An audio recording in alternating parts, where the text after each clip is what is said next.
Voilà. On a pas fait de coton, faudra qu'on y pense. Ouais. Prochain. Ouais. Alors, on va faire un test micro. Je vais laisser les gens en venir s'il y a des personnes qui veulent venir. T'enlèves là. Ouais. On va faire un test micro pour commencer. Live et online. Ok. J'ai mon chargeur de brancher. Yes, good. Ah bah tiens, je vais mettre le mien parce que sinon ça va couper. Le live, il va aller. Aïe.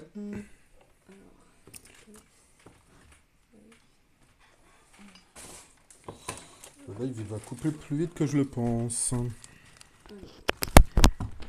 Comment ça marche déjà? Truc. C'est bon. Alors que je peux commencer. Mhm.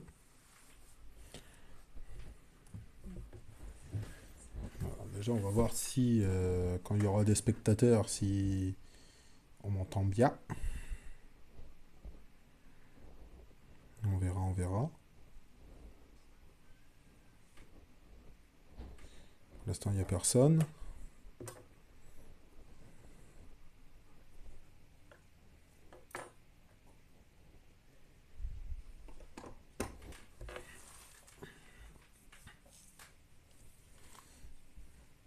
J'ai un SP, mais ça peut être toi. Ouais, voilà. Alors. Pro Formica Natsuta.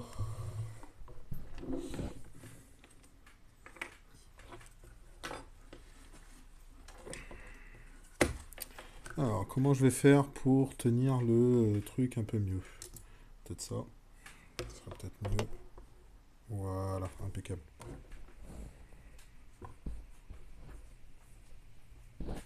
Alors, est-ce qu'on peut zoomer? Non, on peut pas zoomer. C'est pas grave. Alors, on va commencer par les Pro Formica Natsuta. Bonjour à tous, s'il y a des personnes. S'il y a des gens qui sont là, bonjour à tout le monde. Alors, déjà, pour commencer... Alors, là. T'as fait un truc, une publication TikTok? Non. Alors, on va mettre du blanc en dessous parce que sinon on va pas les voir de trop. Hop. Je vais mettre un petit...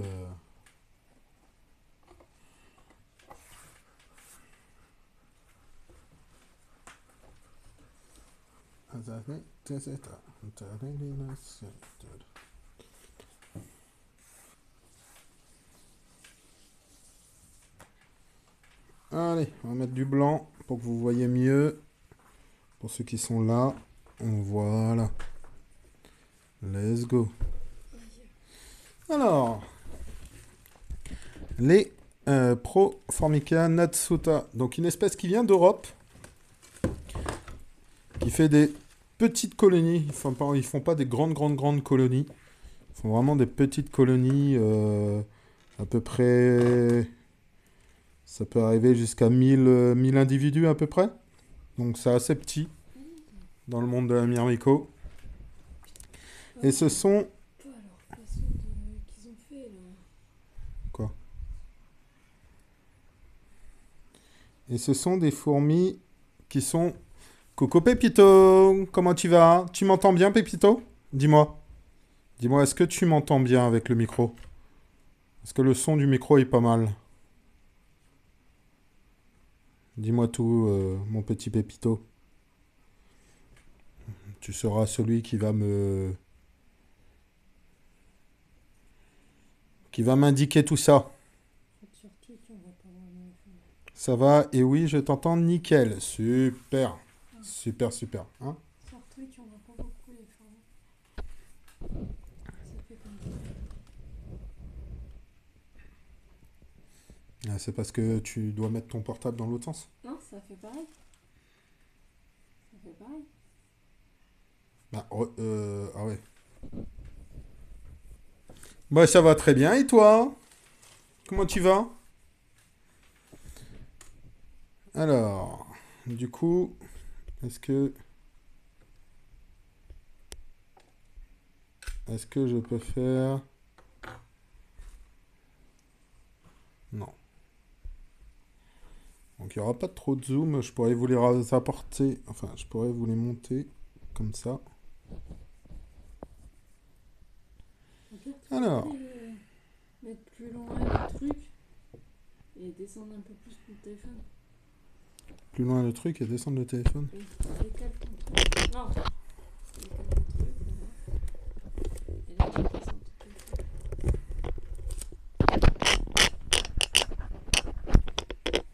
S'il remonte pas, il est comme il fait là. C'est chiant, mais voilà.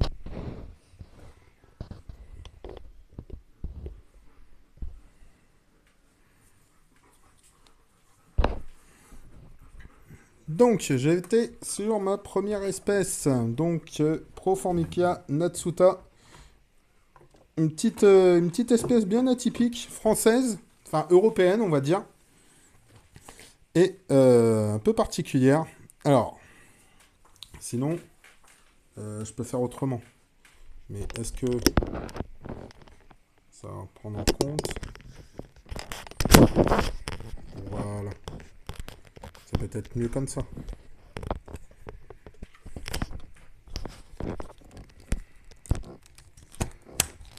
On va mettre droit.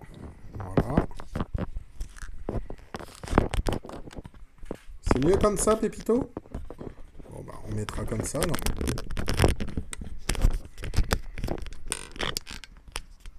Vous voyez mieux, là, comme ça? Tu vois mieux? Tu vois mieux tu vois mieux les fourmis?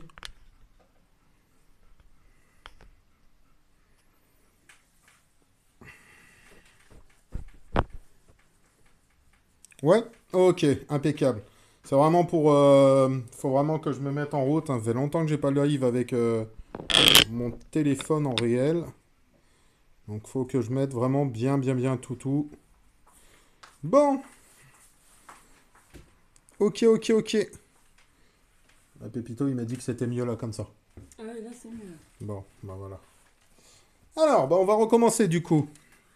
Donc la première espèce que je vous présente, c'est des Proformica natsuta. Ouais, l'image, vous la voyez largement mieux. Alors, c'est des petites fourmis qui viennent d'Europe. Donc des petites fourmis européennes. On en a en France, donc du côté de la Méditerranée. Non, c'est européen. Et elles ont une petite particularité. En fait, ce sont des pots de miel. Alors, pour vous expliquer qu'est-ce que des pots de miel, c'est tout simplement des fourmis où leur gastre, donc la partie que vous avez à l'arrière de la fourmi, donc là, par exemple, vous la voyez, hein, cette partie-là, là. En fait, elle se gonfle et leur fait comme du stockage, en fait. Ça leur fait une zone de stockage. Et ça, c'est propre. Donc là, vous en avez une. Propre aux majors. Donc les majors, c'est les plus grosses ouvrières, comme vous verrez, d'une colonie. Dans différentes colonies que je peux avoir, vous verrez, il y a d'autres majors. Et je vous l'indiquerai quand c'est le cas. Donc, là, les Proformica, donc les majors, elles font du miel. Oui, on les appelle pots de miel parce qu'en fait, elles peuvent, donc, comme je disais, grossir à un point leur gastre, donc qui est l'arrière de la fourmi. Et cette partie-là leur sert de réservoir pour nourrir toute la colonie à l'intérieur du nid. Donc, toutes les petites que vous avez là, comme celle-ci là qui part ou celle-ci, vont chercher la nourriture, la transmettent par trophalaxie. Donc, trophalaxie, c'est un échange de liquide ou d'informations entre fourmis. Et ça permet de les gonfler et de, on va dire, de gonfler leur gastre et de pouvoir être une petite réserve pour la colonie. Voilà. Voilà, elles nourrissent toute la colonie. C'est ça. Donc, ils ont une petite faculté comme ça. Donc, c'est une espèce qui fait qui fait pas des très petites colonies. parce que c'est quand même 1000, mais qui en font quand même qui font quand même des colonies assez peu grandes. Voilà, littéralement. Contrairement à d'autres qui peuvent faire des colonies immenses, celle-ci fait des colonies plutôt petites. Voilà, voilà pour la Proformica natsuta. Donc une petite fourmi du sud de la France et qui est toute tranquille.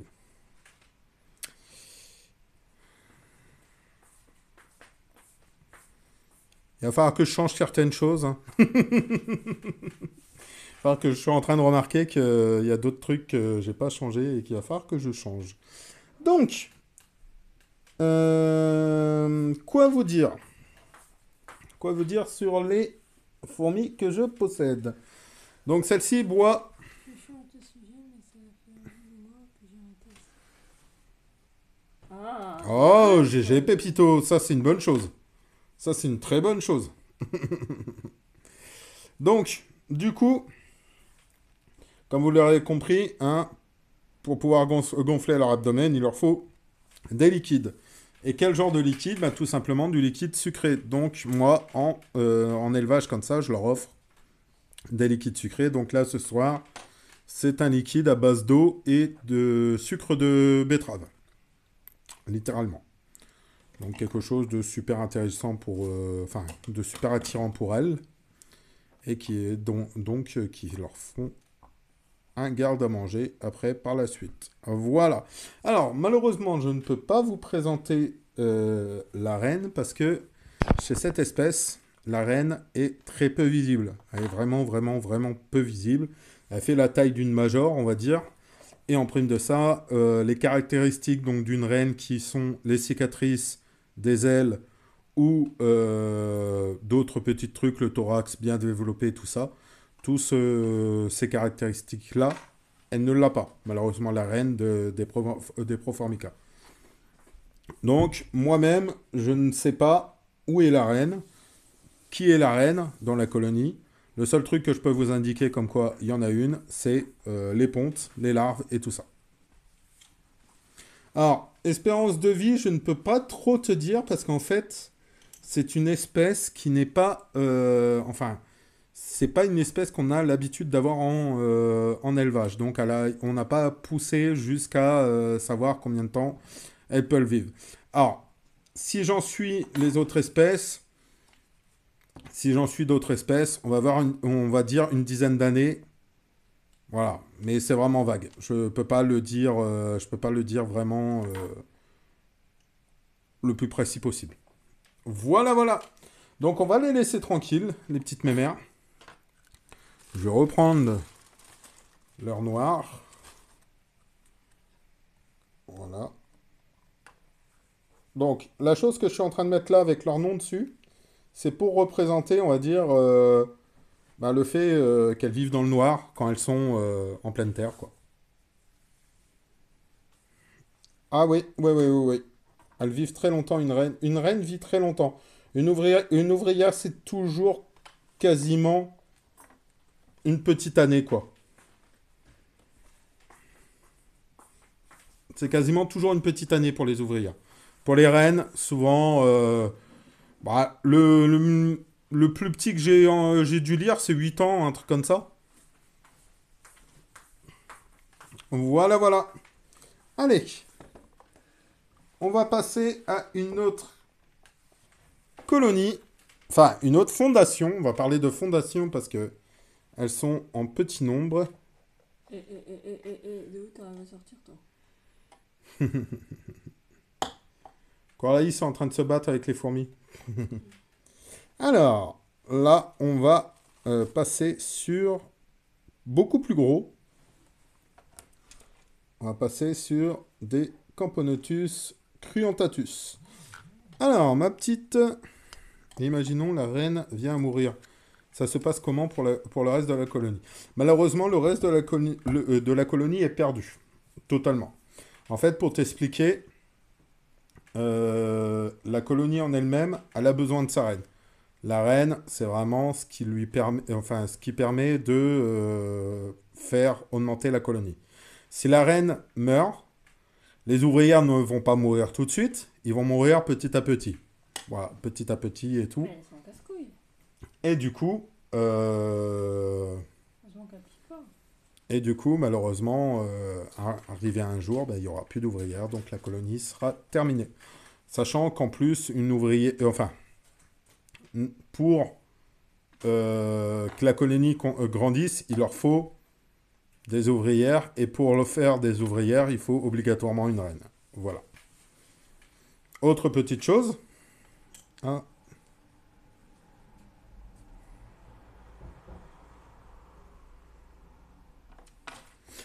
Les ouvrières en elles-mêmes, pardon, les ouvrières en elles-mêmes se laisseront pas mourir.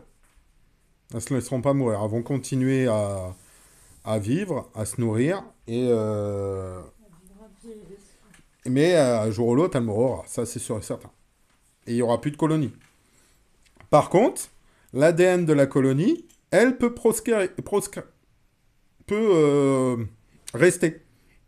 Pourquoi? Parce que des ouvrières comme celle-ci peuvent pondre, mais elles pondront que des mâles.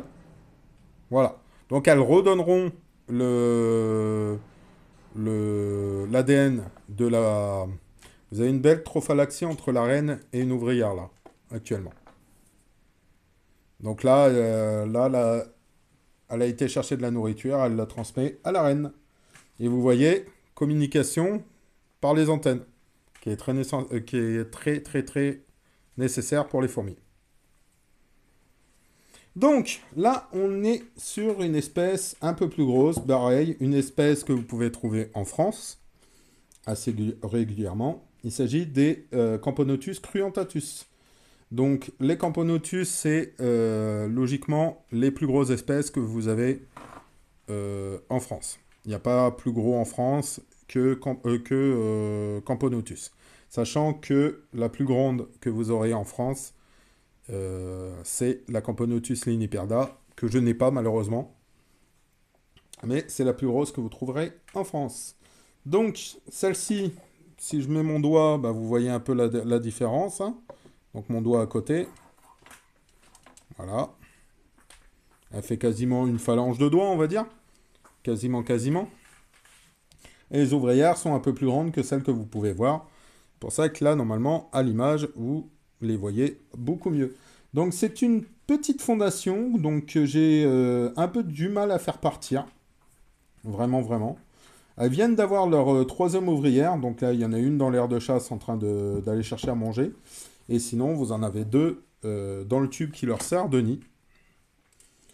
Et du coup, il y a du couvain. Il y a pas mal de cocons au niveau du couvain et tout ça. Donc, l'arrivée de prochainement d'ouvrières dans cette petite colonie qui va faire augmenter un peu la colonie en elle-même. Un plaisir. Ça fait plaisir de voir. Et j'espère qu'elle va bien augmenter au niveau de sa population. Parce que c'est une espèce qui est super, mais super belle à voir. Là, comme ça, vous la voyez noire, mais elle a un peu des reflets rouges, des reflets blancs, des reflets rouges et tout. Franchement, c'est une super belle espèce. Donc, celles-ci, je les ai depuis le mois de mars, si je ne me trompe pas. Mars-avril. Et du coup, bah, j'ai eu des petits problèmes pour la faire augmenter. Mais actuellement, elle s'est stabilisée. Et ça réaugmente au niveau du nombre d'ouvrières. Voilà. Donc là, vous avez des Camponotus cruentatus. Donc pour ceux qui habitent dans le sud, vous pouvez les rencontrer assez régulièrement. S'il y a des personnes qui habitent dans le sud, vous les rencontrez assez régulièrement, ces petites mémères. Voilà. On la voit bien là, comme. Oui. Ok, super. Un peu caché avec le reflet du coton qui est sur Ouais, je sais. Ouais. Allez, on va passer à une autre espèce, un peu plus petite, toujours une espèce qu'on peut trouver en France, bien sûr. On va rester sur des espèces françaises. Mais une espèce, là, qui est très active. Donc il y en a beaucoup dans l'aire de chasse. Moi, j'aime bien vous présenter dans le nid parce que je peux vous présenter la reine et tout ça. Là, elles sont en train... Regardez, si on peut les voir... Voilà. Là, elles sont en train de transporter l'insecte que je leur donne. C'est pas mal à voir. Mais comme ça, on aura du mal à voir. Donc, on va ouvrir le nid. On va voir comment ça se passe. Si elle se sauve ou pas. Voilà. Donc là, vous avez une colonie donc, de Formica rufibarbis. Donc une espèce que vous pouvez trouver partout en France. Pas exceptionnellement dans le sud. Vous la trouvez vraiment partout, partout, partout en France. Et donc c'est une espèce qui est super, super, super active et super agressive aussi. Donc ça c'est une colonie qu'une personne m'a donnée, donc d'une personne du sud m'a donné, qu'il avait trouvé en vacances. Et il m'en a fait un cadeau. Je vais essayer de vous la mettre au milieu. Voilà, comme ça vous voyez super mieux, enfin vous voyez largement mieux. Donc c'est une espèce qui m'a fait cadeau. Donc elles sont arrivées à 2 quand je les ai eues, donc vers le mois de mars aussi à peu près. Et comme vous pouvez voir, ça se passe très bien chez elles. Donc c'est une espèce qui est à peu près... Alors la reine qui est en train de revenir dans le cocon, dans le nid. C'est une espèce qui est noire et rouge. Donc qui est assez noire et... qui a du noir et du rouge en elle-même. Donc tête, normalement c'est tête noire, corps rouge et gastre noir. Et c'est une espèce qui est super active, que ce soit en journée ou en début de soirée. Super agressive et sincèrement, une chimère. Oui. Et super, super agressive et pas anodin à regarder. Il y a beaucoup d'actions quand ils sont dans l'air de chasse. Et c'est une fourmi. Dès que vous faites un petit bruit, vous faites une petite vibration, bah, la plupart du temps, vous en voyez une petite dizaine qui sort d'un coup. Ça vous fait drôle. Donc, là, si vous pouvez voir, vous avez énormément de couvains. Donc vous avez la reine qui est juste là.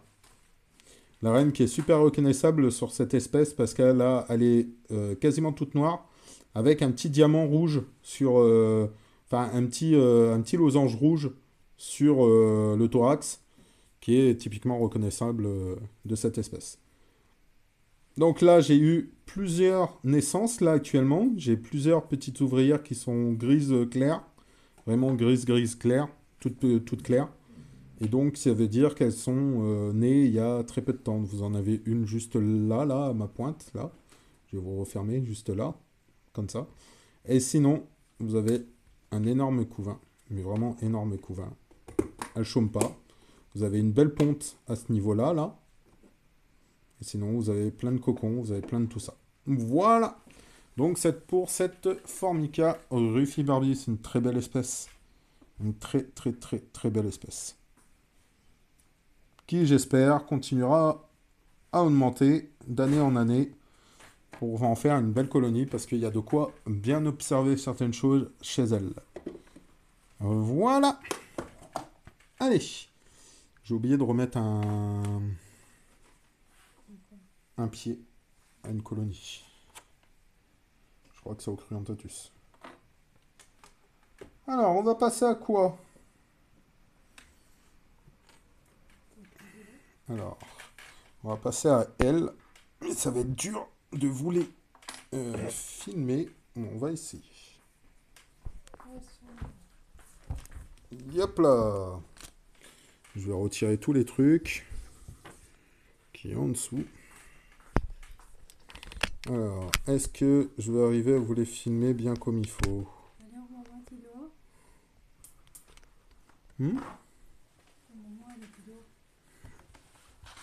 Alors, je vais retirer ça.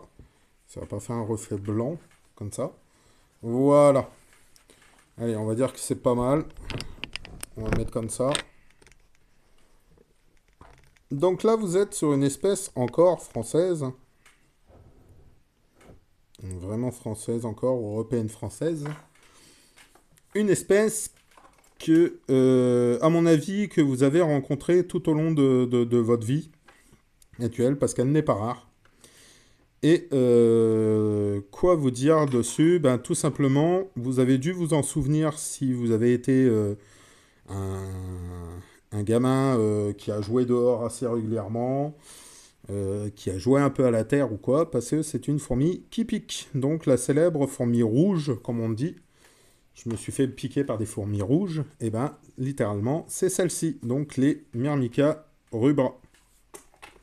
Donc petite Myrmica rubra, petite fourmi bien rouge, qui pique, bien active, vraiment active. Alors là, elle ne vous fait pas ce qu'elles font d'habitude, de se mettre à je sais pas combien au niveau du liquide sucré qui est juste... alors, où elle est ma pointe de truc? Là. Qui est juste là. Donc le liquide sucré, c'est donc un coton imbibé de liquide. Et d'habitude, voilà, elles commencent à faire comme elles font d'habitude, donc se mettre tout autour donc, de la coupelle pour pouvoir boire. Pour réellement boire, voilà, hop. Là, ça se réunit. Et du coup, ça commence à boire et à s'activer. Donc là, actuellement, vous voyez au niveau, donc vous avez deux entrées de nid. Vous avez un nid donc qui va être principal, donc où l'entrée elle est par là, là, et une autre où elle est juste là. Voilà. Donc actuellement, elles sont dans celle-là parce que c'est celui où j'ai ouvert en premier. Et en fait, ça fait 3 galeries qui font la taille du nid qui est là. Donc ça fait 3 galeries à ce niveau-là. Et elles les ont envahies, vu la totalité qui sont là et la totalité qu'il y a en nid, que je ne peux pas vous montrer malheureusement. Elles ont bien envahi la plupart de là. Et j'attends vraiment qu'elles viennent ici maintenant pour pouvoir y aller. Alors j'en ai vu y aller, là. Alors si ça tombe, ils y sont. Je sais pas. Ils y sont allés. À voir. Donc là, juste là, vous voyez bah, un insecte que j'aurais donné. Donc là, il s'oppresse de le prendre pour pouvoir le mettre directement au nid. Et pouvoir nourrir tout ce qui est ben, larves et autres ouvrières qui restent au nid pour s'occuper donc du couvain. Donc là, c'est Myrmica rubra, donc une fourmi que vous trouvez partout en France, dans les zones un peu plus humides. Donc au niveau des marécages, au niveau des étangs, tous les trucs comme ça. Donc si vous habitez près d'une zone plutôt humide, où vous avez une cour qui est plutôt humide, vous risquez de les voir assez régulièrement. Voilà pour les Myrmica rubra qui sont super actives. Vous avez qu'à voir hein, le nombre qui sont dans l'aire de chasse pour aller chercher à manger. Et c'est toujours pareil. J'ai beau donner à manger, si je leur donnerais à manger tous les 4 jours, elles seront comme ça. Si je leur donnerais à manger tous les jours, elles viendraient constamment comme ça. Elles sont super actives comme espèce. Et littéralement, pour vous dire, j'ai littéralement craqué sur cette espèce que je connaissais comme ça, hein, de nom, mais que j'avais pas en élevage. Et le jour où je l'ai eu en élevage, ben, littéralement, ça a explosé. Et du coup, moi personnellement, regardez, la blatte, elle se balade. la blatte, elle se balade bien.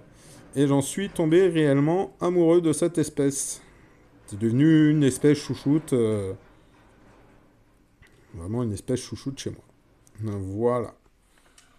Allez, on va passer à une autre espèce.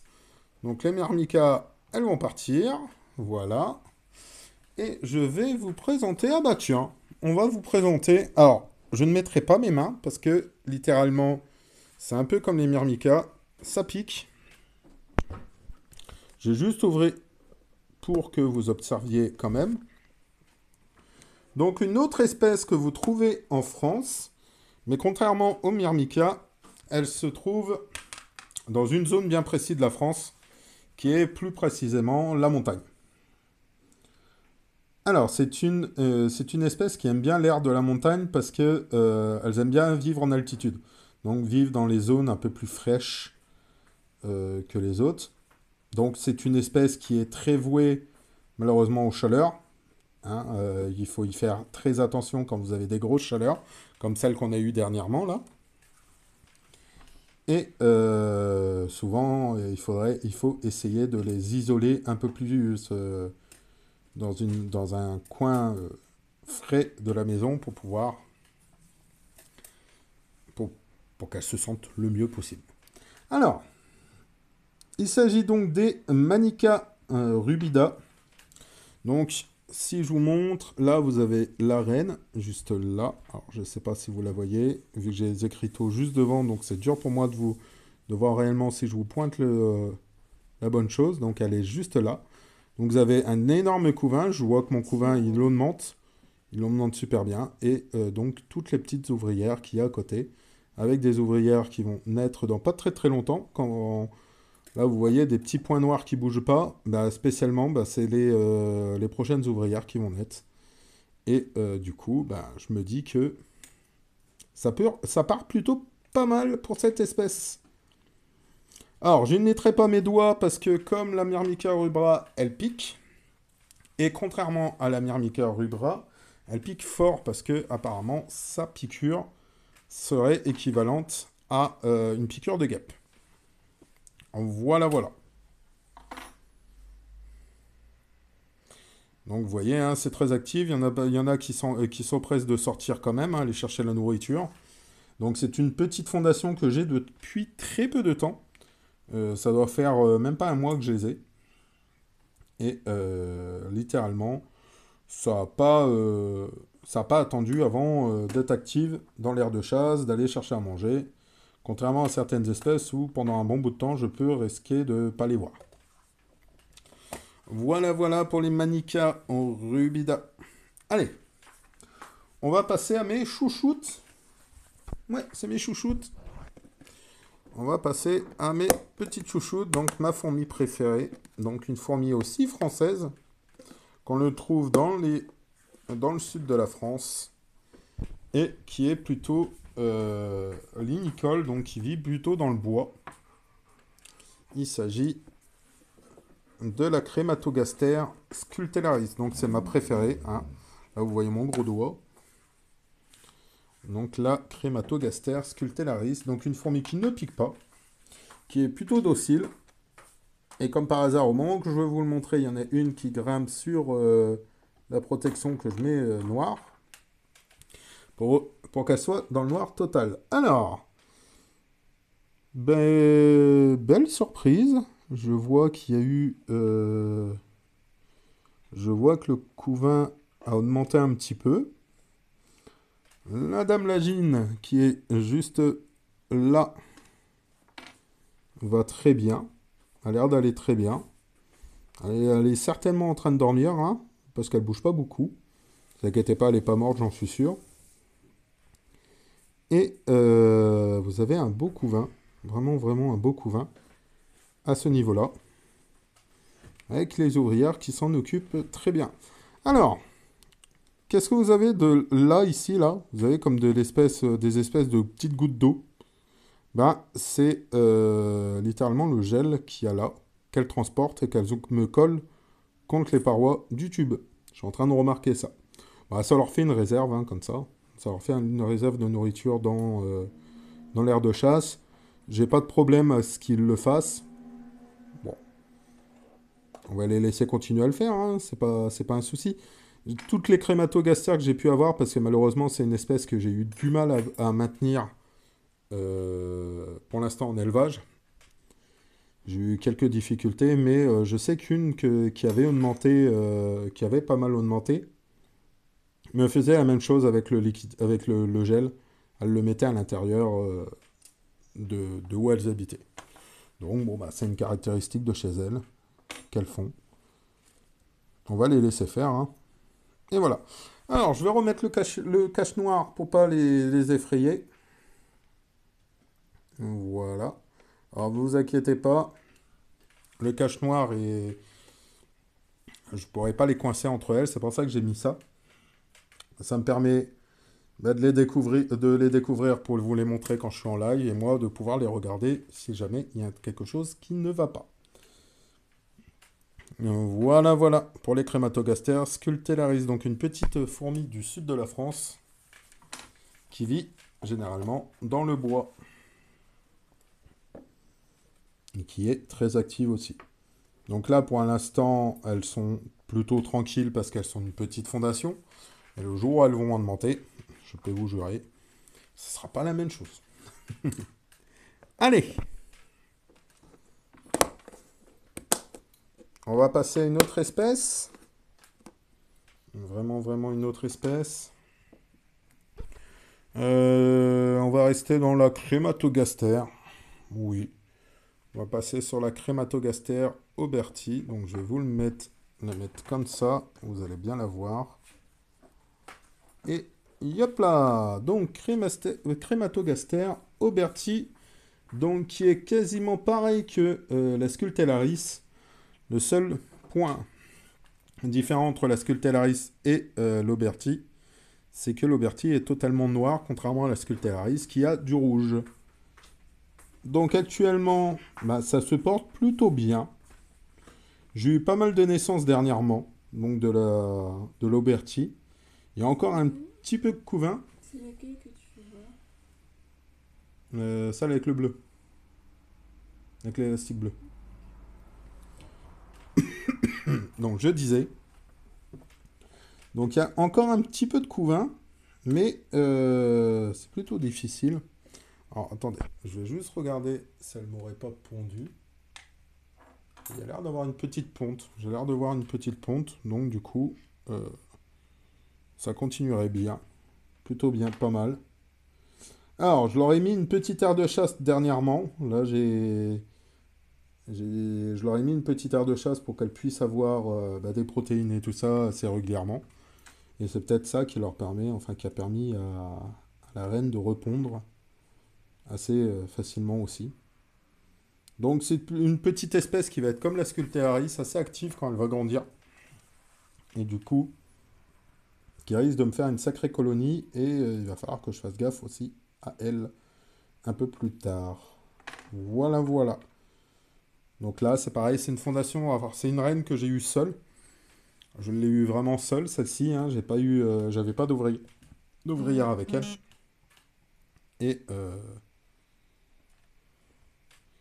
Et vous voyez, il y a quand même pas mal d'ouvrières maintenant. Et ça ne serait tardé d'en avoir d'autres. D'avoir une autre petite colonie. Voilà, voilà, pour la Crématogaster Auberti. Donc une petite espèce que vous pouvez trouver en France aussi.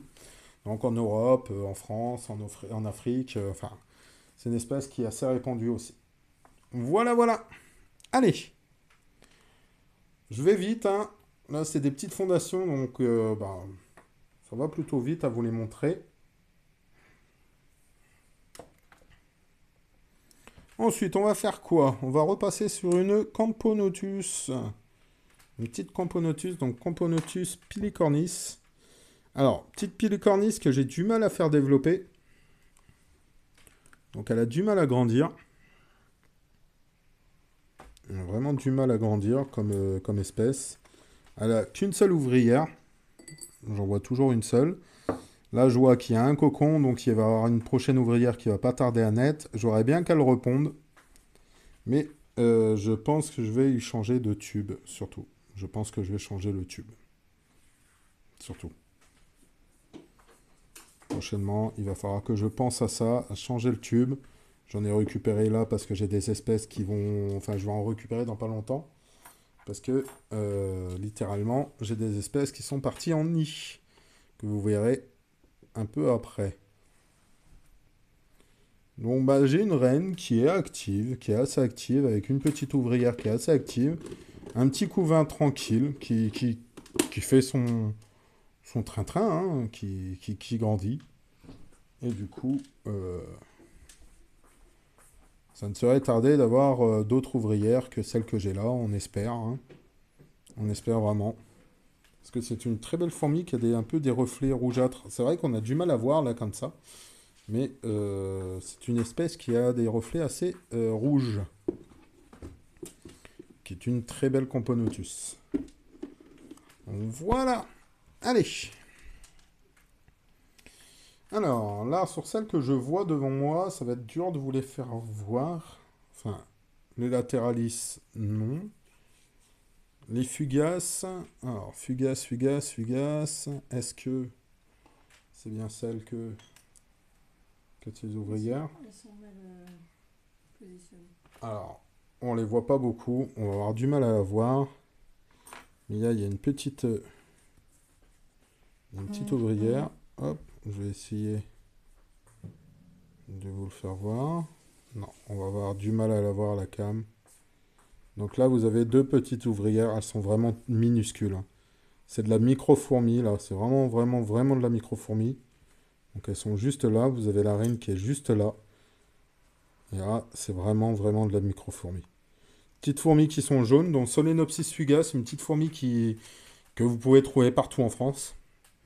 Dont une de ces, on va dire, une de ces variantes exotiques est une espèce qui est plutôt à éviter, qu'on appelle la fourmi électrique.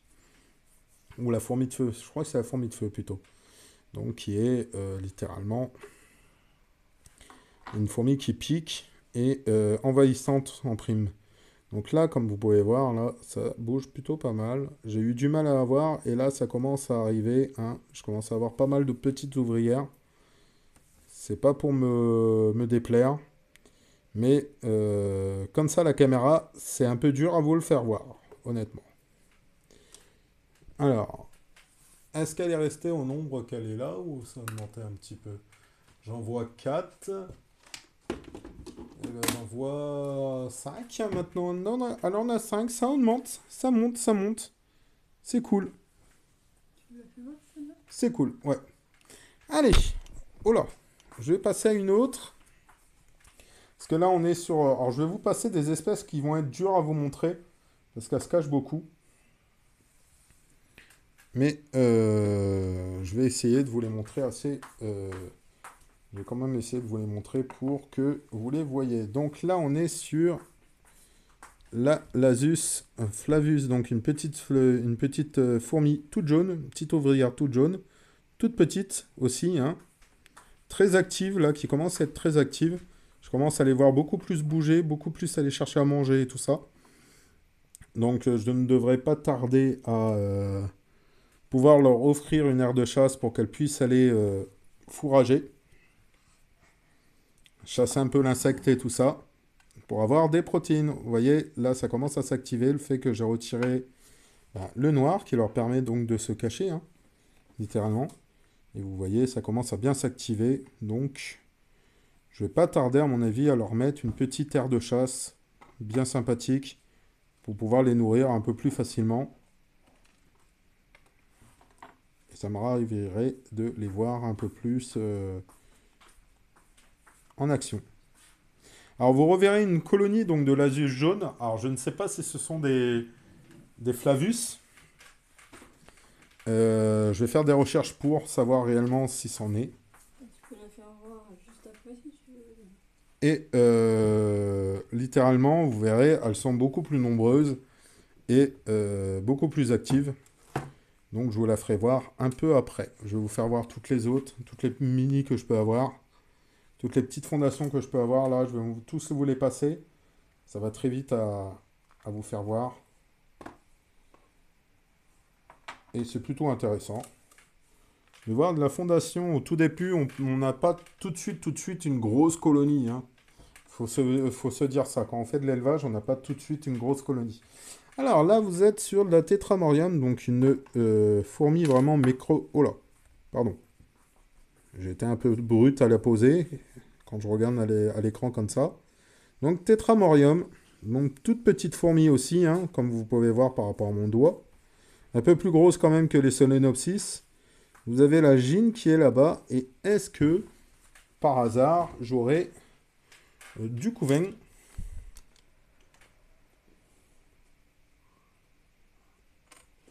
Non. Pardon. Non. Je ne vois rien. Je ne vois rien de... je ne vois rien qui change. Donc, elle a toujours ces petites ouvrières qu'elle a. Alors, une petite particularité qu'il y a chez cette espèce, enfin, chez l'espèce que j'ai là actuellement, c'est que j'ai une ouvrière qui est toute noire. Donc, celle-ci là, elle est toute noire.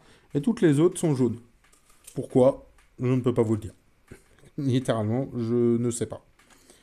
Je voudrais vraiment voir si la colonie, en augmentant, ça ferait pareil, si j'aurais toujours des petites noires qui reviendraient ou pas. Mais pour l'instant, ben, ça n'augmente pas tant que ça. Elle n'augmente vraiment pas tant que ça, cette colonie, et j'en suis un peu désolé parce que je voudrais bien l'avoir augmenté un peu plus. Donc c'est de la Tetramorium caespitum, donc une toute petite fourmi que vous pouvez trouver en France encore, hein, c'est une petite fourmi que vous pouvez trouver assez facilement en France, et qui est super intéressante à voir, vraiment toute petite. Et on essaiera, je vais essayer vraiment de l'augmenter et commencer à avoir une colonie un peu plus imposante. Voilà. Allez, on va passer à un peu plus gros.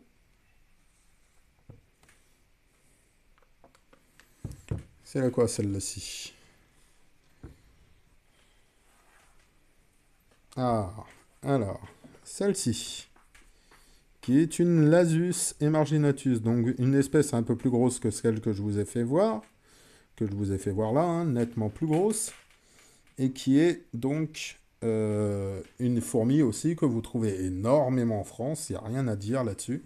C'est une fourmi que j'ai eu du mal, c'est une reine que j'ai eu du mal à faire pondre, et depuis que j'ai réussi à la faire pondre, par une, on va dire par une petite manip qui a été de mettre des cocons, enfin de lui mettre 2 ou 3 cocons pour voir si ça faisait quelque chose. Et dès l'arrivée des ouvrières, j'ai vu une ponte. Donc plutôt intéressant et plutôt content. Donc c'est une Lasus qui est où l'ouvrière est bicolore, donc rouge et noir. Vraiment rouge et noir. La reine, elle, est plutôt brune. Vraiment une couleur un peu brune. Et c'est une fourmi qui est super intéressante, que j'ai eu du mal à maintenir par le passé. Et actuellement, celle-ci tient bien le coup. Tient très bien le coup. Donc les ouvrières sont vraiment bien actives, vont bien chercher à manger et tout. Pareil, dans pas très très longtemps, je vais pouvoir leur offrir une petite aire de chasse pour qu'elles puissent avoir des insectes et tout ça. Voilà, voilà. Donc, comme vous pouvez voir, là, ça s'active bien. C'est très actif et ça bouge très bien. Voilà, voilà. Allez, on va passer à une peu plus grosse. Vraiment, vraiment un peu plus grosse. La Camponotus lateralis. Une fourmi vraiment imposante, vraiment très belle, qui a des très belles couleurs. Alors malheureusement, comme je vous dis, hein, la caméra, on a du mal à le voir. Et j'ai une petite particularité chez elle. Donc bon, normalement, ça c'est la couleur normale. Donc elle a du rouge, du noir. Donc vraiment rouge et noir. Et moi, j'ai une petite ouvrière qui est juste là. Qui est, là maintenant, on va dire qu'elle est un peu plus brune. Mais qui est restée couleur naissance, on va dire. Parce qu'à la naissance, elles ont une couleur un peu plus comme ça. Et là, celle-ci reste comme ça, en fait. Là, ça va faire plus d'1 mois qu'elle est née. Et elle est de cette petite couleur-là. Elle est encore de cette couleur-là. Elle ne bouge pas au niveau couleur. Alors, niveau couvain, c'est plutôt pas mal. Ça va, c'est plutôt pas mal. Ma gine a répondu, donc la gine qui est juste là, hein, vous pouvez la remarquer, elle est beaucoup plus grosse que les autres. Elle a répondu, elle a quelques cocons. Et c'est plutôt pas mal. C'est plutôt très bien, sachant que c'est pareil comme la Crématogaster sculpteralis, une espèce que j'adore et une espèce que je voulais à tout prix. Donc je suis très content de la posséder et très content que ça marche, surtout. Voilà, voilà. Pour la petite lateralis que je vais pouvoir laisser tranquille et qu'elle puisse se nourrir tranquillement. Alors niveau couvain, ouais, ça a bien remonté. Je vois des petites larves qui reviennent, des petits œufs. C'est impeccable. Alors, mais chouchoute, chouchoute dans ce moment. Carrément, c'est vraiment mes chouchoutes dans ce moment, hein. Je m'en occupe beaucoup de celle-ci. Et pourtant, bah, c'est une fourmi qu'on voit assez régulièrement, hein, dans la rue. Littéralement la fourmi noire que l'on voit partout. La Lasus SP noire, donc la Lasus des jardins, la fourmi des jardins. Donc là, elles viennent de déménager dans le nid que vous avez là. Elles n'étaient pas en nid, elles étaient en tube, sauf que je voulais les laisser en tube pour qu'elles me remplissent plutôt le tube qu'elles étaient encore dedans, là, actuellement. Mais le problème, c'est que j'ai eu un petit problème d'inondation. Vraiment un petit problème d'inondation dans le tube. J'ai eu même de la perte, j'ai eu beaucoup de pertes, hein, vous pouvez le voir, j'en ai encore là. J'espère qu'elles vont me les évacuer. Et voilà, bah, j'ai plus rien à faire sur le coup à part les déménager. Et choses qu'elles ont faites, et choses que je suis content parce que bah, j'avais peur de perdre ma colonie. Je voulais vraiment pas perdre ma colonie et j'avais vraiment, vraiment, vraiment peur de la perdre. Et là, l'avoir déménagé, l'avoir dans le nid, je me dis que je suis content, que ça va pouvoir repartir. Je sais très bien que là, il n'y aura pas de problème d'inondation dans ce nid-là. C'est des nids que j'utilise pour deux autres espèces et il n'y a jamais eu de problème. Donc là, je suis content. Elles vont pouvoir continuer leur augmentation vraiment, vraiment rapide, comme elles ont fait depuis le début. Et j'en suis plus que ravi. Mais vraiment plus que ravi. Alors, là, vous avez une grande partie de la colonie, mais il faut savoir, c'est que dans le tube, elles se sont mises aussi dans le tube là. Donc j'ai une grosse partie aussi qui est dans le tube. Et après, j'en ai quelques-unes qui fourragent dans l'aire de chasse et qui se nourrissent, qui vont chercher à manger pour la colonie. Donc Lasus SP noir, je les surnomme T500 parce que plus ou moins, c'est une espèce que je suis par rapport au nombre d'ouvrières. Et actuellement, elles doivent être un bon 150. Ça va peut-être diminuer là dernièrement à cause des deux déménagements que j'ai dû faire. Donc un en tube. Et vu que le problème s'est reproduit, ben, je me suis dit comme ça, je voulais mettre directement en nid, je me pose pas la question. Là, le nid est un peu grand. Il est vraiment un peu grand pour les accueillir pour l'instant. Mais vu le développement qu'elles ont, j'ai pas de problème à me poser. Je sais que ça va se remplir assez vite. Voilà pour T500 et donc là, l'Asus SP jaune. Allez, je vais les laisser tranquilles. On va remettre le noir, enfin le rouge plutôt. Alors le rouge là que vous avez, c'est tout simplement parce qu'elles normalement ne voient pas la couleur rouge. Elles voient une couleur noire. Donc pour elles sont dans le noir complète. Et nous, ça nous permet de les observer. Voilà. Alors, une autre petite Lasus. Alors, est-ce que vous allez la voir? Je vais ouvrir le couvercle. Ça va donner quoi? Oui, vous la voyez mieux avec le couvercle ouvert. Et je vais remonter un peu le portable. Et là, vous la voyez quand même beaucoup mieux. Voilà, avec le portable retiré. Donc, petite Lasus SP jaune, celle que je vous ai parlé tout à l'heure. Alors, je ne sais pas si ce sont des Flavus ou autres. À voir. Donc, c'est une colonie qui est un peu plus mature hein, que l'autre. Donc, elle compte une petite... elles doivent pas être loin des 200 ouvrières, là, hein, même plus, hein, je pense. Elles sont super actives, mais vraiment, vraiment, vraiment actives. Et... franchement, c'est un régal à les regarder, fourrager et se déplacer dans l'aire de chasse. Donc une petite aire de chasse qui est ni plus ni moins qu'une boîte Ikea.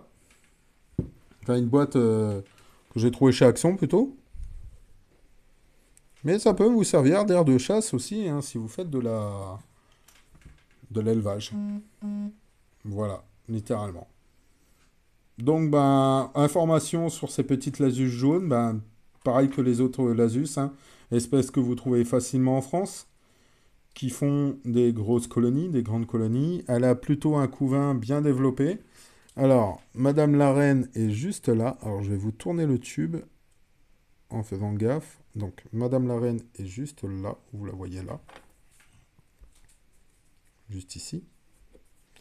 Et elle va très bien. Elle continue à pondre. Elle continue, enfin, les autres continuent de creuser le coton du tube.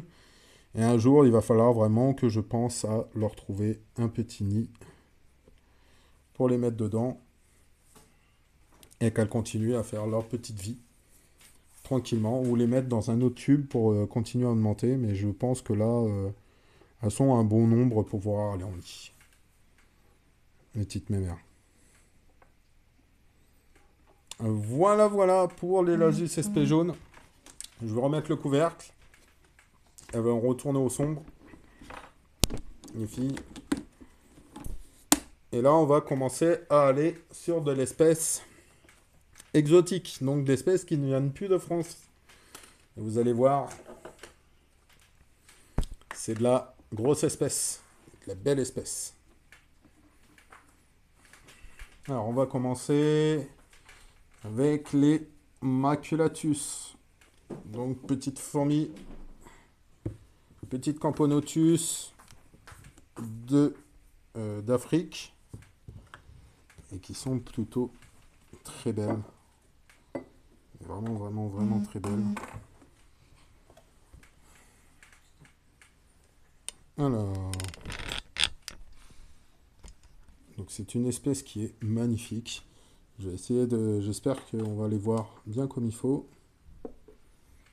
Alors, bah comme par hasard, non, on les voit pas bien.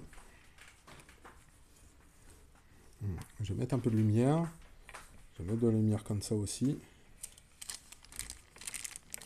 Tout en cachant. Voilà. Là, on les voit bien. Donc, Camponotus maculatus, Camponotus qui vient d'Afrique. Donc, une petite fourmi qui vient d'Afrique et qui est plutôt belle, qui est toute jaune, plutôt belle comme tout. Alors, quoi vous dire sur elle? Je vous ai parlé tout à l'heure de majors chez une espèce. Et bien, chez les Camponotus, elles font des majors. Et vous en avez juste là. Si vous pouvez remarquer, elle ressemble énormément à la reine. Mais vraiment, vraiment à la reine. La reine est juste là. Et les majors sont juste là. Donc, elles sont beaucoup plus grosses qu'une ouvrière normale. Et elles sont vraiment de la couleur de la reine en elle-même. Alors, ce ne sont pas des reines, hein, je vous le dis honnêtement. Ce sont des ouvrières, mais des ouvrières qui sont beaucoup plus grosses. Des ouvrières qui vont permettre dans la colonie de faire des tâches que les toutes petites ne peuvent pas, que les autres ne peuvent pas, que celles-ci ne peuvent pas faire. Et leur rôle principal, leur rôle principal quand même, ouais, principal, excusez-moi, faute de français, leur rôle principal des majors, ça va être de stocker la nourriture. Alors, pas de la même façon que celle que je vous ai dit tout à l'heure, mais d'une autre façon, parce qu'elles peuvent contenir beaucoup plus que une ouvrière comme celle-ci. Voilà, tout simplement. Alors, là, je remarque que j'ai un très beau couvain. Et il y a une augmentation du couvain, là, ça fait plaisir. Dernièrement, j'avais pratiquement plus de couvain chez mes maculatus, et là, je remarque que le couvain a bien réaugmenté. Je suis ravi, je suis content. Ça veut dire que la colonie est en phase de rattrapage. Oui, pourquoi je vous dis ça? Tout simplement parce que c'est une colonie, en fait, moi je leur fais des repos. Je leur fais des repos pendant l'hiver. Et pour des colonies exotiques comme ça, on leur fait un repos à température ambiante. Donc température ambiante, 19-20 degrés à peu près. Et température qui leur permet, elle, de se reposer, donc qui permet à la reine, elle est juste là, de se reposer et de ne plus pondre, et au couvain de se développer beaucoup moins vite et tout ça, donc il y a vraiment un côté repos et tout. Et chez elle, l'année dernière, donc là, cet hiver-là, là, qui est passé, malencontreusement, je les ai mis à un endroit où il y avait un, un décodeur TV qui donnait une source de chaleur. Donc bien sûr, bah, elles ont sorti cette source de chaleur qui chauffait à peu près à 24 degrés. Et elles ont mis tout le couvain là-bas, et la reine s'y est mise aussi. La reine a continué de pondre, et du coup ne s'est pas reposée comme j'avais envie qu'elle fasse. Et du coup, ben, ça s'est ressenti cette année parce que j'ai eu énormément de pertes et très peu de couvain. Voilà, littéralement. Donc, petite bêtise à pas reproduire cet hiver et faire en sorte qu'elle se repose très bien. Mais sinon, ça ne l'empêche pas de bien vivre, de n'empêche pas de bien augmenter quand même, parce que je vois que la colonie en elle-même a bien augmenté. Quand même, hein. Le couvain a bien augmenté, là c'est impeccable. J'ai encore un peu de pertes, mais bon, je pense que les pertes, j'en aurai, je continuerai à en avoir jusqu'à cet hiver, et peut-être que l'essentiel, c'est on va dire que c'est qu'il y ait encore du couvain. La reine pond encore, donc ça, c'est la chose qui est le mieux, dont je suis content. Voilà, voilà. Allez, on va les laisser tranquilles, les petites macus. On va passer sur une autre espèce. Alors, il y a quoi? Et... Non, non, non, non. Je viens de te dire. Lesquels? Ben, je sais pas. Ceux qui sont en nid. Les autres, je les ai pas encore fait. Alors, on va passer à la Fashion Koi, une espèce d'Asie. Une espèce qui vient d'Asie. Alors, on va pousser les maculatus. Attends. On va pas tout faire tomber. Moi, je peux pas tout tomber. Bah si, tu le pousses, il y a le verre derrière. Bon, on va attendre un petit peu.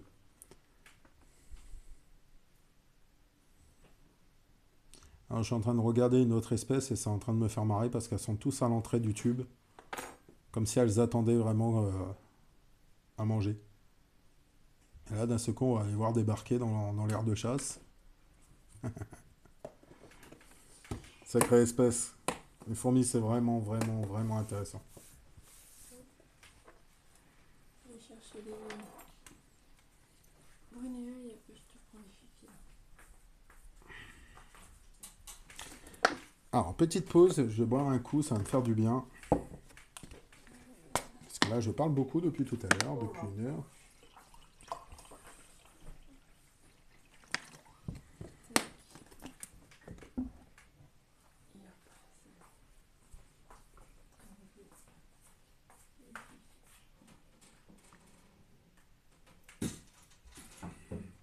Voilà. Je suis en train de regarder les JO en même temps. On vient de redescendre à la 6e place alors qu'on était à la 4e place. Voilà le problème des deuxièmes semaines. La première semaine, il y a plein de sports où la France est bon. Et en dernière semaine, ben, il y a pratiquement plus de sport. Donc, on a du mal à avoir des médailles. Enfin, bon, c'était une petite parenthèse. JO. Mais revenons dans les fourmis. Et revenons avec la Camponotus fetchenkoi. Donc Camponotus qui vient d'Asie. Petite Camponotus un peu atypique avec sa couleur bien noire. Et enfin, oulagine, une couleur bien noire au niveau de la tête du thorax. Et son gastre qui est jaune. Les ouvrières, elles, comme vous pouvez le voir, sont de couleur un peu blanche, un peu crème blanche. Et là, elles sont actives ce soir. Elles sont énormément dans l'air de chasse, chose que j'ai pas l'habitude de voir. Elles sont presque plus dans le tube. Et chose que je suis en train de remarquer aussi, il y a un très beau couvain. Un énorme couvain, un très beau couvain. Ça, c'est une bonne chose. Ça amène... ça ça va vers du bon, on va dire. Hein. Bah, il y a une ouvrière qui est plutôt balèze, là. Juste là. Juste là, il y a une ouvrière qui est plutôt balèze, celle-ci, là. Celle que vous avez là. Enfin, pas celle qui vient de se mettre. Celle qu'il y a derrière. Elle est plutôt balèze, elle est plutôt belle. Petite colonie que j'ai eu du mal aussi à démarrer. Hein. Ça arrive beaucoup. Hein. Ça arrive beaucoup de démarrer. Et quand elle démarre, ben, c'est encore mieux. Alors après, là, je vais vous montrer une autre espèce. Celle-ci, niveau démarrage, je peux pas dire que ça a mal démarré. Vous allez voir. Allez, on va laisser les Fetchenkoi, donc petite fourmi d'Afrique, d'Asie, plutôt, beaucoup plus petite au niveau des Camponotus. Elle est pas... elle pond. Je croyais qu'elle était en train de pondre. Et je crois qu'elle a pondu, parce que je crois qu'il y a une ouvrière qui est venue chercher l'œuf. Je sais pas. Je voudrais pas dire de bêtises. Voilà. Ouais, elle se recroqueville sur elle-même. Elle se recroqueville sur elle-même. Elle fait quoi? Elle pond la même. Non, je sais pas.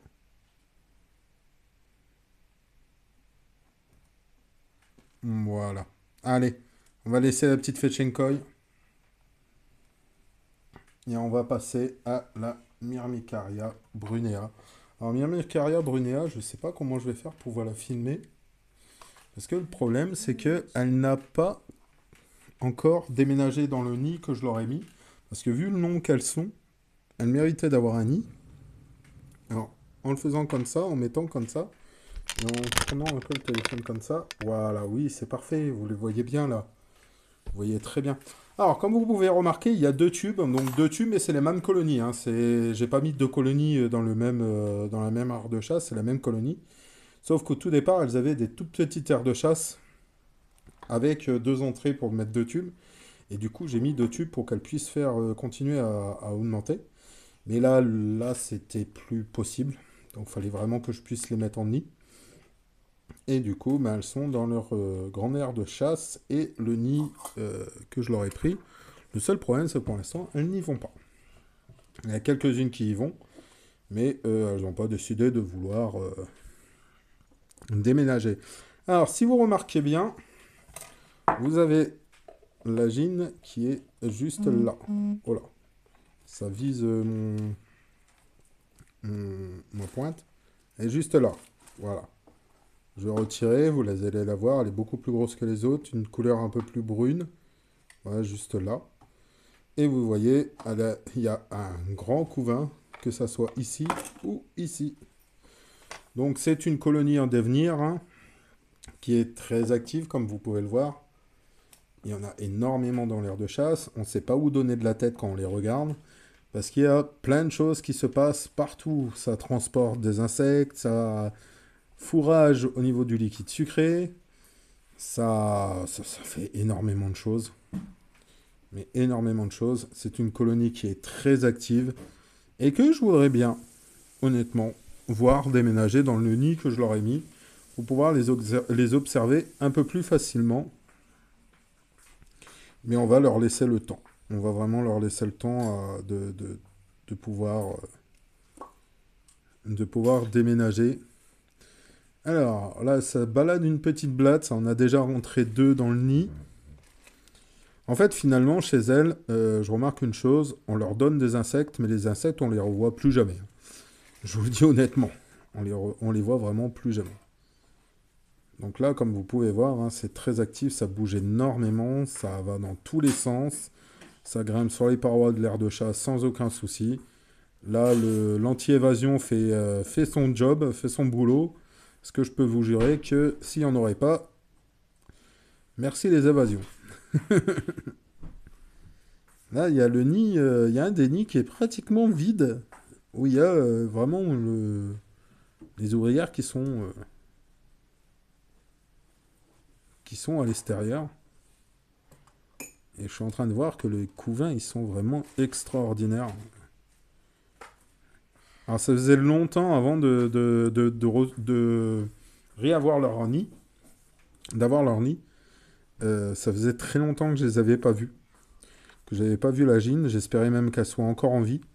Chose qui est sûre, hein, elle est encore là, sans aucun problème. J'espérais voir du couvain encore énormément comme je voyais, comme j'avais vu avant. Chose que, il n'y a pas de souci, hein, je le vois, il est très bien. Et quand on regarde, elles sont plus qu'actives, hein, vraiment plus qu'actives. Elles sont magnifiques, vraiment, vraiment, vraiment magnifiques. Comme vous pouvez voir, hein, au niveau de... Je vais essayer de vous montrer. Regardez au niveau du liquide sucré, le nombre qu'il y a dessus. C'est impressionnant. Dans les tubes, vous en voyez énormément. Ah, la reine qui vient de faire un roulé-boulé. Et franchement, c'est une super colonie. Je crois qu'elle va être en devenir. Il faut juste que je fasse pas de bêtises avec elle. Comme j'ai pu faire avec les maculatus, pour qu'elle continue à évoluer.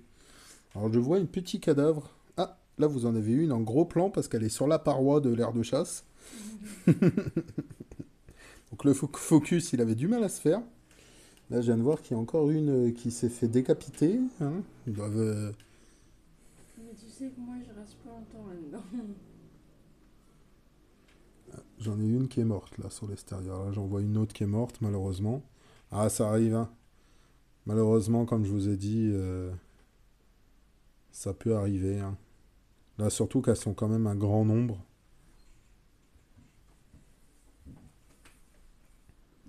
Mais c'est vraiment une colonie que j'ai pas eu de pertes pour l'instant massives. Les pertes, je peux les compter sur une doigt de la main, hein, 5. Ça doit être ça, à peu près. Au début, oui, au début, j'en ai eu quelques-unes, mais fallait qu'elles s'habituent à l'environnement. Et là, maintenant, elles sont plutôt bien habituées, et ça se voit, hein, littéralement. C'est une belle colonie, hein. C'est devenu, à mon avis, celle-ci,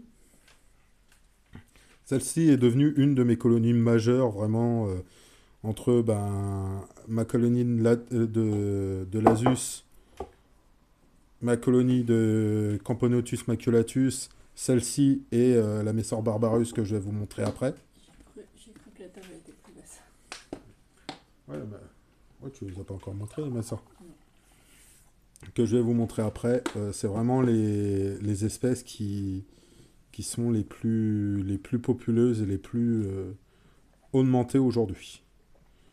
Mais il n'y a pas de souci, il y en a d'autres qui vont arriver hein, dans le lot. Dont une que je vais vous présenter, derrière, qui est en train d'évoluer, mais à une vitesse monumentale. Et là, ouais, il y a beaucoup d'activités. Là, elle s'amuse bien, il y a beaucoup d'activités. Ça commence à aller dans le nid, hein.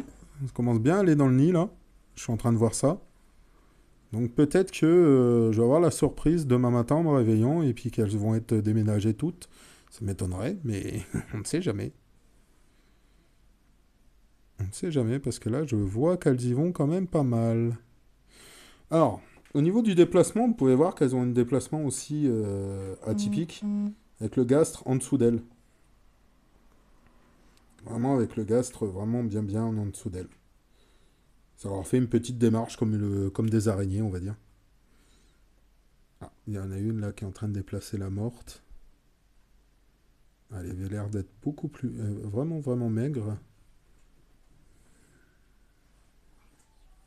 Peut-être une ancienne, hein, une très très très ancienne, qui était là depuis un bon bout de temps. Parce que ça doit être une colonie qui doit avoir 1 an. Hein.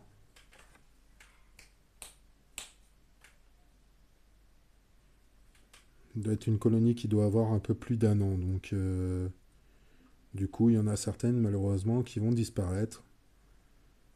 Mais bon, vu le nombre qu'elles sont, et puis vu le couvain comment il est, j'ai pas d'inquiétude. Alors je suis en train de regarder si elles ont trié le couvain. Non, je vois des larves aussi ici. Je vois beaucoup de nymphes ici, là. Dans ce tube-là. Et dans le tube là-bas, je vois de tout. Donc non, elles n'ont pas spécialement trié le couvain. Voilà, elles sont super actives. Mais vraiment, vraiment, vraiment actives. Hein. C'est une très belle colonie. J'en suis plutôt fier. Vraiment, vraiment, vraiment fier de cette espèce. Et j'espère que ça va continuer dans le bon sens comme elles sont là. Voilà, bah on va les laisser, puis je vais continuer petit à petit à vous montrer, hein. On va repartir dans du petit. On va repartir dans du petit, là, qui est donc la Camponotus. C'est quoi qui est mis, là? C'est des cocons qui m'ont mis.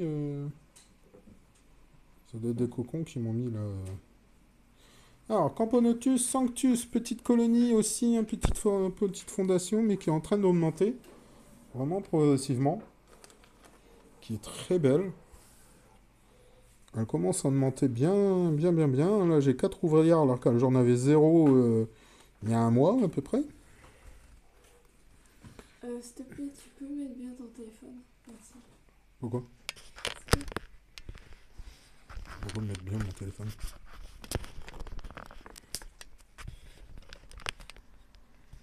Je peux pas mettre plus, hein. Bon, voilà, hop. Oui, venez ici, les filles. Donc, 4 petites ouvrières. La gine, hein, bien sûr, je vais pas vous dire ça, c'est la gine, vous l'avez remarqué, une belle petite ponte, encore quelques petites larves, donc petite fondation qui va augmenter, hein, qui se nourrit très bien parce qu'elles sont toujours autour du coton.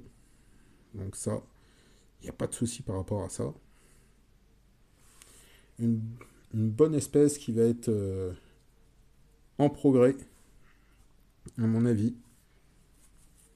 Si je peux en avoir une dizaine avant qu'elle se repose, j'en serais d'autant plus content. Ils vont rester de la couleur là, ces filles? Oui. Oui, les ouvrières, comme elles sont là, hein, c'est la couleur totale. Coton. C'est la, euh, c'est la couleur vraiment qu'elles vont garder. Une belle petite couleur bien jaunâtre, comme ça, avec la petite pointe noire derrière au niveau du gastre. Voilà. C'est vraiment la couleur atypique de l'espèce. Une belle espèce. Une très très belle espèce. Allez, on va passer à une autre espèce qui, j'espère, aura des ouvrières avant de se reposer. Parce que pour l'instant, c'est pas trop le cas. Pour l'instant, elle n'en a pas, malheureusement. Tac. Il s'agit de la Camponotus fela. Alors, elle a du couvain. Il y a encore quelques temps, elle n'en avait pas, là, elle en a maintenant. Elle a un coton qui est en train de pourrir au fond, qu'il va falloir aller chercher quand même. J'essaye, mais elle m'attaque.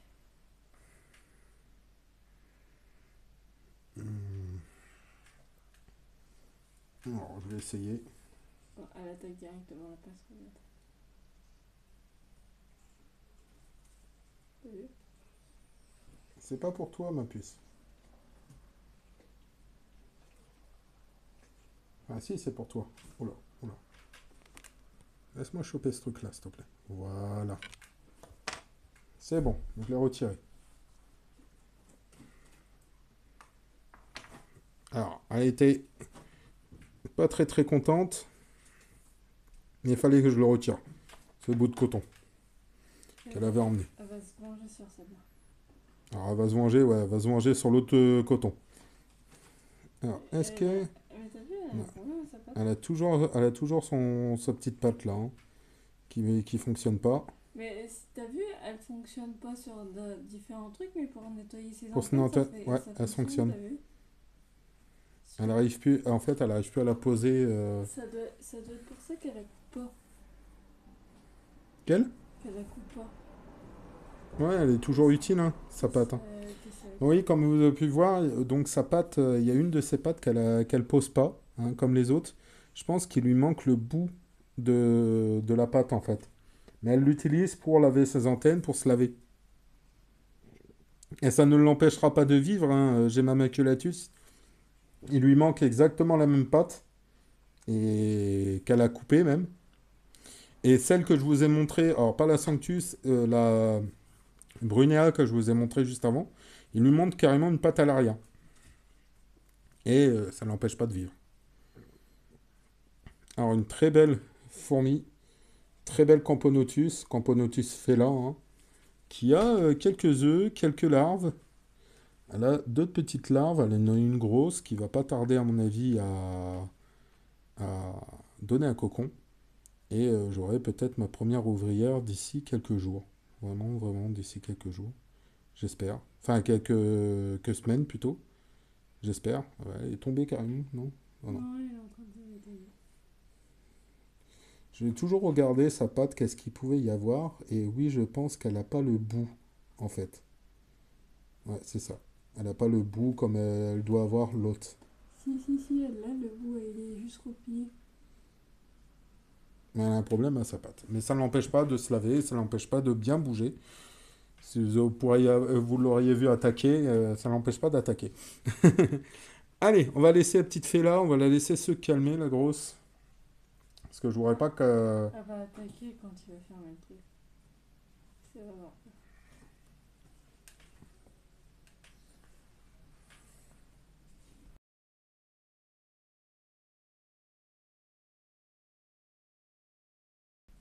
Allez, on va passer à... bon, tiens, on va passer à une autre espèce. Toute petite espèce. Alors, on peut la classer en tant que mini-espèce, hein, micro-espèce même. Il s'agit de la crématogaster, un biroille, donc une petite crématogaster qui est toute jaune. Vraiment minime au niveau, hein, une petite colonie, toute tranquille. En fait, les crématogaster, ils ont tous la même forme. Ouais, ils ont tous la petite forme en pic au niveau du gastre, hein, une belle petite Cœur. forme. Vous avez la gine qui se colle toujours au coton, juste là. Ça bouge pas beaucoup. Et franchement, Qu'est-ce que là, fille? de quoi?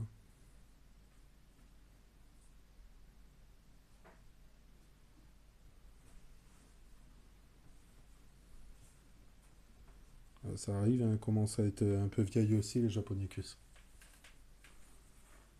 Non, mais je crois que c'était coincé la patte Ah, ça arrive. au-dessus du biberon. Du coup, tu sais, elle doit avoir les pattes engourdies. Ça fait un moment qu'elle est au niveau du biberon.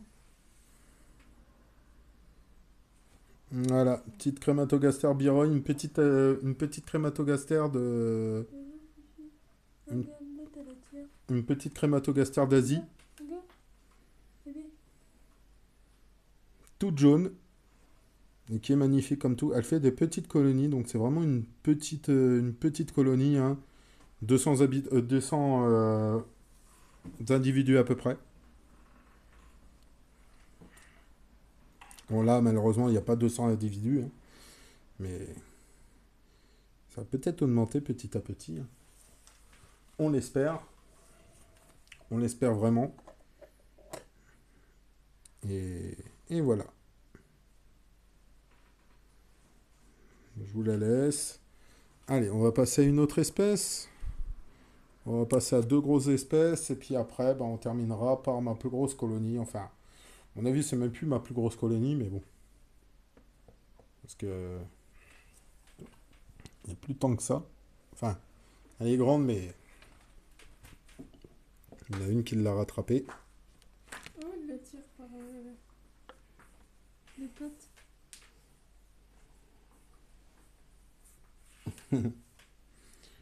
L'entraide entre fourmis, c'est beau à voir. Oh, elle a un problème.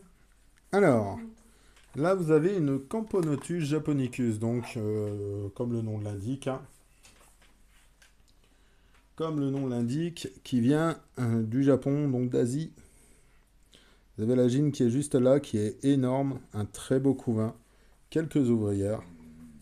Franchement, une bonne petite colonie qui a bien débuté, qui stagne un peu dernièrement. Il y a plus, j'ai plus trop de naissances dans cette espèce. Un temps, j'en avais beaucoup plus. Alors, pourquoi? C'est pas parce que il y a quelque chose en particulier. À mon avis, elle stagne beaucoup à cause bah, de tout ce qui est chaleur ou tout ça, hein, aussi, hein. Faut savoir, c'est qu'ils n'aiment pas trop la chaleur non plus, hein. Donc, en étant même une fourmi exotique, faut savoir, c'est que ça vit pas jusqu'à des températures fulgurantes à 30 degrés, n'importe quoi. Non, non. Les températures idéales de ce genre de colonie exotique, c'est 26 degrés, quoi. Quand ça monte un peu plus, malheureusement, voilà quoi. C'est pas trop bon pour elle. Alors, donc j'ai quelques ouvrières. J'en ai une, oui, effectivement, qui ne se sent pas très bien. À mon avis, elle va même... elle se redresse. Peut-être que ça ira, hein, je sais pas, on verra bien. On verra bien. Mais là, celles-ci, elles vont... celles qui sont dans le tube, elles vont très bien.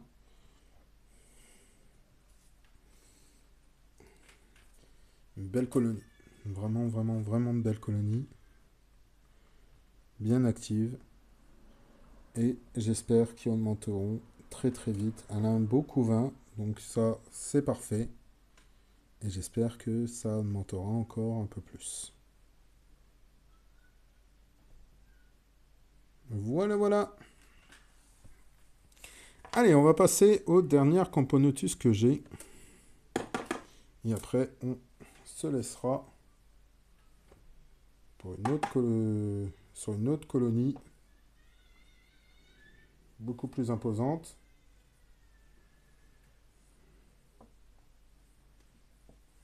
Allez. Autre colonie exotique. Dernière colonie exotique que je vous présente ce soir. Pas des moindres, parce que c'est une colonie qui va faire que d'augmenter. Je vous retire le noir pour que vous la voyez mieux. Alors, vous avez 3 jeans hein, dans cette colonie, ne vous inquiétez pas, c'est normal. C'est quelque chose de normal et vous avez un très gros couvain. Il s'agit des Camponotus nicobarensis, une Camponotus qui a un développement très rapide. Si vous pouvez voir, le couvain est énorme et pourtant, j'avais pas du tout d'ouvrière quand je l'ai reçu et c'est une colonie que j'ai depuis 2 mois à peu près. Donc, littéralement, ça a plus qu'explosé. Il y a encore énormément de couvains. Il y a beaucoup d'ouvrières. Et ça va pas s'arrêter là-dessus. Hein. Je vous le dis honnêtement, ça va pas s'arrêter là. C'est une colonie, c'est une fourmi qui évolue énormément vite. Et d'ici quelques mois, elles auront leur propre nid. Elles auront vraiment leur propre nid. Comme vous avez pu voir aussi, elles sont très vives. Très très très vifs. Si vous avez pu remarquer.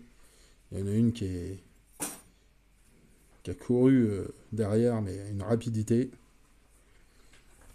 À faire très attention. Vraiment très attention à ce genre de fourmis très rapides. Très actives. Fourmis très actives, très agressives. Franchement, Nicobarensis, une très bonne espèce, une très belle espèce. Rien à redire.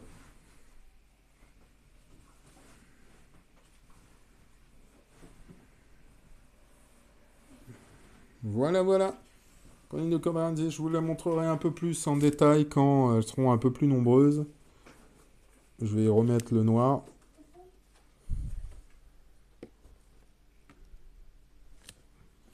Voilà. Allez. Le couvercle. Elles vont partir au dodo. Et là, je vais vous montrer.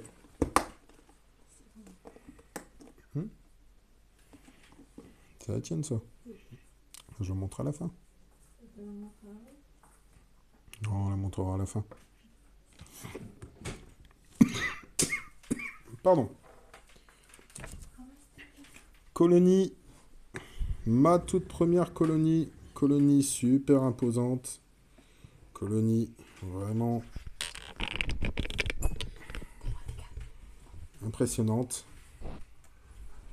Il s'agit de Messor Barbarus. Donc ça, c'est ma première colonie. Elle a un couvain extraordinaire. Il y a de l'activité monstre dans l'aire de chasse. Voilà, hein, je vous montre en vite fait comme ça, mais tout l'aire de chasse, il y a de l'activité. Et là, au niveau du nid, on va ouvrir. Et voilà, donc vous avez la reine qui est juste là. Hop, elle se balade. Elle Elle va pas rester longtemps au niveau de la caméra, hein, je vous le dis honnêtement. Elle n'est pas très attirée par la caméra. Alors, toujours un énorme couvain. Vraiment énorme couvain, comme il y avait... comme j'ai toujours là eu depuis ce printemps. Toujours énormément de couvains. Une colonie qui est très active. Petite colonie de Messor Barbarus très active. Énormément de majors. Et franchement... mes chouchoutes, comme j'ai dit, hein, toujours. C'est ma première colonie, donc c'est un peu la colonie que je ne veux pas voir disparaître. Que je fais tout pour qu'elle aille bien. Et là, vous pouvez voir, niveau couvain, c'est monstrueux. Voilà, voilà. Petite colonie de Messor Barbarus. Je vais très vite, hein. Très vite. Pour ceux qui reverront la rediff, c'est un peu normal, hein. J'ai pas beaucoup de personnes là, hein. C'est la première fois que je fais un live sur Twitch au niveau des fourmis. On verra après par la suite, hein, comment ça tourne. Mais je vais très vite sur les espèces. Peut-être que...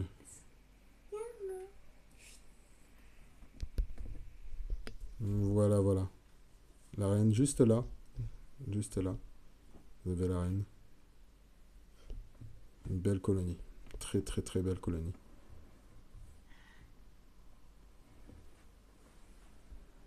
Voilà, voilà. Je vais vous présenter celle que ma femme veut garder. C'est sa colonie, enfin son espèce. Elle a envie de la garder. Bon, pour l'instant, vous n'avez que la Jean. Mais elle a un très beau couvain. Très beau quelques cocons. Essayez de vous la tourner de façon que vous la voyez. Voilà. Petite Lasus, je pense, Emarginatus. On verra après par la suite comment sont les ouvrières. Mais vu la couleur de la Jean, je ne pense pas me tromper là-dessus. Une belle petite fondation avec... si vous pouvez remarquer, il y a déjà énormément de cocons alors qu'on l'a trouvé il y a un mois à peu près. Il y a énormément de cocons. Franchement, petite colonie en devenir. Une belle petite espèce en devenir qui va bien prospérer. Voilà, là on voit bien le couvain. On voit très bien le couvain. Elle a répondu. Il y a quelques larves, quelques cocons. Elle est très bien. Voilà pour la petite Emarginatus. Même plus de cocons qu'elle n'avait il y a 2 jours. Voilà. On va terminer là-dessus. On va terminer sur cette espèce. On va la laisser partir.